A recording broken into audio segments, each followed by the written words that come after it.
व्यवस्थाओं के कारण मुझे पहले आना पड़ा। सबसे पहले मैं अपनी बात प्रारंभ करूं इससे पहले सरदार पटेल जी के चरणों में, विशाखाई डॉक्टर सोनेलाल पटेल साहब के चरणों में, समाज के सभी महापुरुषों के चरणों में अपना शीश नमन करता हूं, उन्हें भावपूर्ण श्रद्धांजलि अर्पित करता हूं। मैं इस कार्यक्रम की अध्यक्षता कर रहे आदरणीय केसी वर्मा साहब को,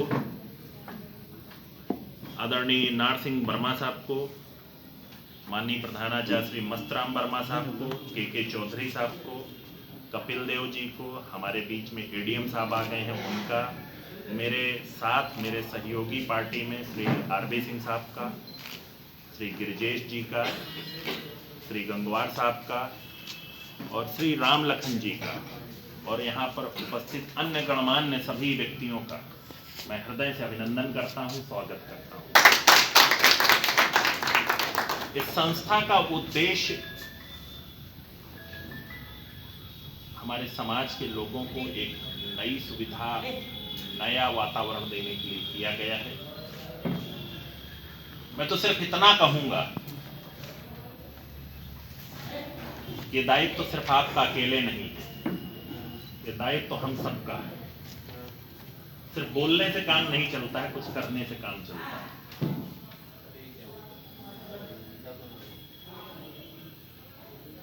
आपने एक अच्छी शुरुआत की है। मैं तो सिर्फ इतना कहूंगा इस अवसर पर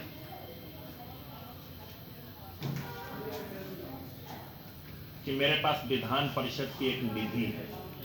अगर आपका ट्रस्ट उसमें एलिजिबल है तो आप उस बहुउद्देशीय हॉल बनाने के लिए उस निधि का उपयोग कर सकते हैं। एडीएम साहब,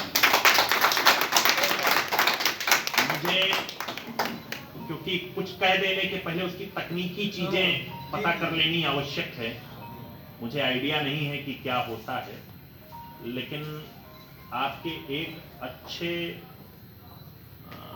उद्देश्य के लिए मैं हमेशा तत्पर हूं और मैं सहयोग, वर्मा जी, सहयोग में कोई कमी नहीं रहेगी। मुझे जब थोड़ा सा इसको पता कर लीजिएगा एडीएम साहब, और फिर इसके बाद फिर आप मुझसे मिल लीजिएगा, तो मुझे जो प्रक्रिया पूरी करनी होगी मैं वो प्रक्रिया पूरी कर दूंगा। बस मैं इतना ही कह सकता हूँ, क्योंकि अगर मैं आपको कुछ लिख के दे दूं फिर वो हो ना, तो वो उचित नहीं है, वो तो फिर धोखा देने जैसा होगा।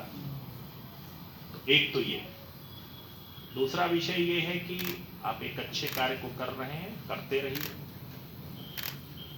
उद्देश्य अच्छा होना चाहिए, उसके पीछे किसी प्रकार की प्रवंचना नहीं होनी चाहिए।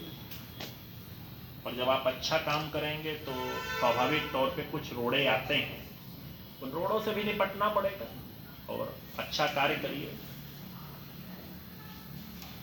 सामाजिक कार्यों में हमेशा दिक्कतें तो आती ही, और जो करते हैं उन्हें थोड़ी पीड़ा भी होती है। जो नहीं करना चाहते हैं वो दूसरे की टांग भी खींचते हैं।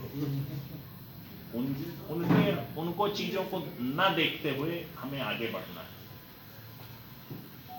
मैं तो इस अवसर पर सिर्फ इतना कहूंगा कि सरदार वल्लभ भाई पटेल जी के नाम पर समाज के सभी लोगों के लिए अगर हम कुछ करने का प्रयास करते हैं तो इससे बढ़िया कोई चीज हो नहीं सकती। मैं एक छोटा सा उदाहरण दे रहा हूं आपको। वाराणसी के हर बड़ी सड़क पर आप जाएंगे तो मेरी विधानमंडल निधि से एक गेट बना हुआ है, सरदार वल्लभ भाई पटेल द्वार।